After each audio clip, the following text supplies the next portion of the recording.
यहाँ 3 संकेत हैं जो ये बताते हैं कि परमेश्वर आपसे कह रहे हैं कि किसी व्यक्ति को अपने जीवन से हटा दे। पहला संकेत, अगर परमेश्वर ने पहले ही उस व्यक्ति को आपके जीवन से हटा दिया था, लेकिन वो बार बार फिर से आपके जीवन में वापस आने की कोशिश कर रहा है, तो ये संकेत है कि परमेश्वर आपसे कह रहे हैं कि इस बुरे चक्र को अब रोक दे। बहुत से लोगों का अनुभव यही होता है कि वे किसी रिश्ते को लेकर बहुत प्रार्थना करते हैं क्योंकि वे उलझन में होते हैं, और फिर परमेश्वर उनकी प्रार्थना का जवाब देता है। वह व्यक्ति उनके जीवन से चला जाता है। शायद परमेश्वर उस व्यक्ति के कुछ झूठों को प्रकट कर देता है और आप समझ जाते हैं कि अब इस रिश्ते को ख़त्म करना चाहिए। या शायद वो व्यक्ति खुद आकर कहता है कि अब वो आपके साथ नहीं रहना चाहता। आप दुखी होते हैं, लेकिन भीतर से एक राहत भी महसूस होती है क्योंकि आप जानते हैं कि यह आपकी प्रार्थना का उत्तर था। या फिर आपको साफ साफ दिखने लगता है कि वह व्यक्ति आपको मानसिक या भावात्मक रूप से नुकसान पहुंचा रहा था। आप रिश्ता ख़त्म कर देते हैं और आगे बढ़ जाते हैं, लेकिन कुछ महीनों बाद वही व्यक्ति फिर से संपर्क करता है। उसका बदला हुआ स्वर, उसकी माफ़ी, उसके बोलने का तरीका आपको सोचने पर मजबूर कर देता है कि शायद अब सब कुछ ठीक हो गया है। हालांकि यह संभव है कि कोई व्यक्ति सच में परमेश्वर की ओर मुड़ गया हो, पर ज़्यादातर बार वही पुराना बर्ताव फिर से शुरू हो जाता है। अगर आपने उसे उसके बुरे व्यवहार की वजह से छोड़ा था, तो थोड़ी देर बाद आपको फिर से एहसास होता है कि कुछ नहीं बदला और आप फिर से उसे छोड़ देते हैं। या अगर आपने उसे इसलिए छोड़ा था क्योंकि वो आपको पसंद नहीं करता था, तो थोड़े समय बाद वही फिर भावना फिर से लौट आती है। कुछ लोगों का यह चक्र ख़त्म करने में 5 से 6 बार लग जाते हैं, लेकिन अगर परमेश्वर ने पहले ही इस व्यक्ति को आपके जीवन से हटा दिया था और वो बार बार लौटने की कोशिश कर रहा है, तो परमेश्वर आपसे कह रहे हैं, इस दरवाजे को हमेशा के लिए बंद कर दो। हर बार जब आप उससे बात करते हैं तो आपको फिर से दुख और उलझन मिलती है। अब समय आ गया है कि आप इस चक्र को रोकें और परमेश्वर के साथ सच्चे दिल से आगे बढ़ें।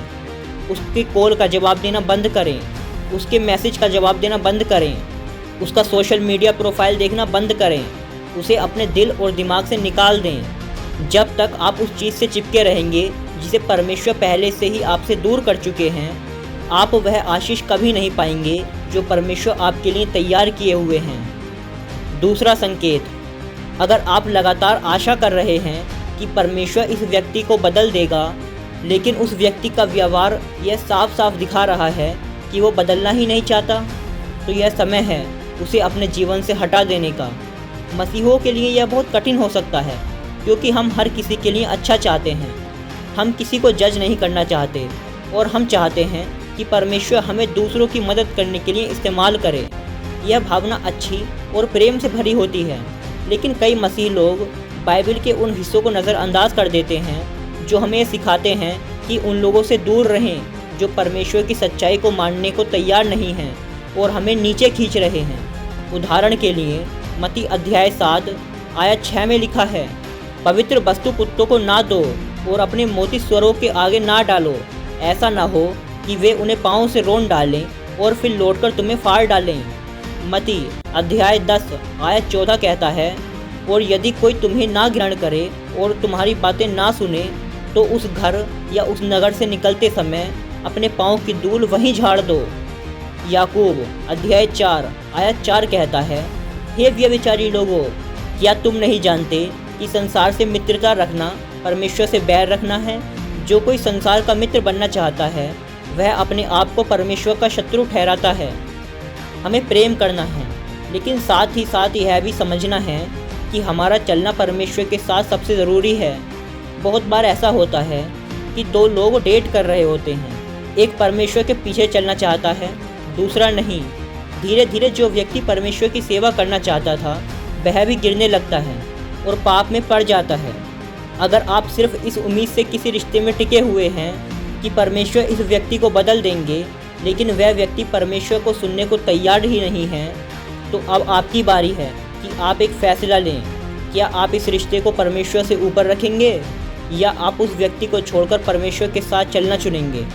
अगर कोई व्यक्ति लगातार सच्चाई को अस्वीकार करता है, पाप में जीता है और आपका विश्वास भी गिर रहा है, तो यह स्पष्ट संकेत है कि परमेश्वर आपसे कह रहे हैं कि अब उसे जाने दो।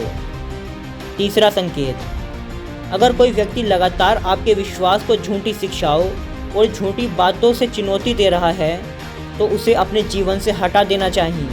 हाँ, ऐसा समय होता है जब हम अपने विश्वास पर चर्चा करते हैं। परमेश्वर हमें दुनिया से कटकर अकेले रहने को नहीं कहते, हमें दूसरों के साथ रोशनी बनकर रहना है। दूसरा तिमुथियुस अध्याय 2 पद 24 से 26 में लिखा है, प्रभु का दास झगड़ालू ना हो, पर सबसे नम्र हो, सिखाने योग्य हो और बुराई सह सके। वह विरोधियों को नम्रता से समझाए।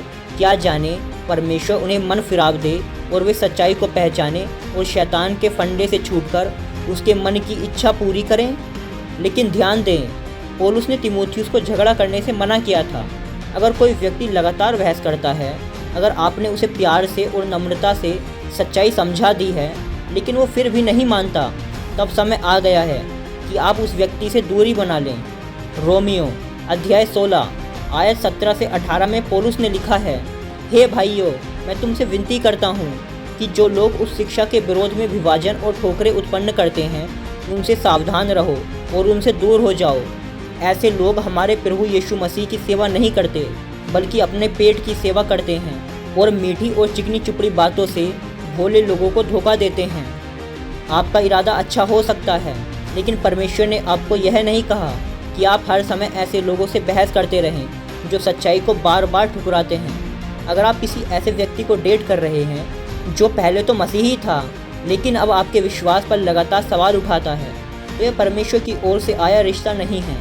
चाहे वो आपका दोस्त हो, परिवार हो या कोई और, अगर वो बार बार आपके मसीह विश्वास को नीचा दिखा रहा है, आपका मजाक उड़ा रहा है, तो एक समय आएगा जब आपको अपने दिल की रक्षा करनी होगी और उन्हें अपने जीवन से हटा देना होगा।